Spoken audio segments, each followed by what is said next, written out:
اعوذ باللہ من الشیطان الرجیم بسم اللہ الرحمن الرحیم رب اشرح لی صدری ویسر لی امری واحلل عقدۃ من لسانی یفقہوا قولی۔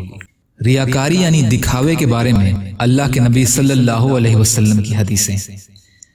حضرت مالک رضی اللہ عنہ سے روایت ہے کہ رسول اللہ صلی اللہ علیہ وسلم نے ارشاد فرمایا، یہ دو بھوکے بھیڑیے جنہیں بکریوں کے ریوڑ میں چھوڑ دیا جائے بکریوں کو اتنا نقصان نہیں پہنچاتے جتنا آدمی کے دین کو مال کا حرص اور بڑا بننے کی چاہت نقصان پہنچاتی ہے۔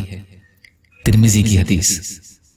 حضرت ابو ہریرہ رضی اللہ عنہ روایت فرماتے ہیں کہ رسول اللہ صلی اللہ علیہ وسلم نے ارشاد فرمایا، جو شخص دوسروں پر فخر کرنے کے لیے، مالدار بننے کے لیے، نام اور نمود کے لیے دنیا طلب کرے اگرچہ حلال طریقے سے ہی ہو، وہ اللہ کے سامنے اس حالت میں حاضر ہوگا کہ اللہ رب العزت اس سے سخت ناراض ہوں گے۔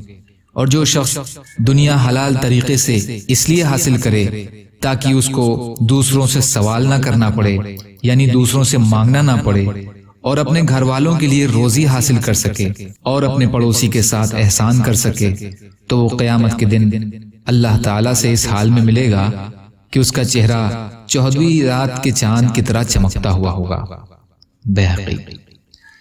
یا اللہ ہم سب کو کہنے سننے سے زیادہ عمل کی توفیق عطا فرما۔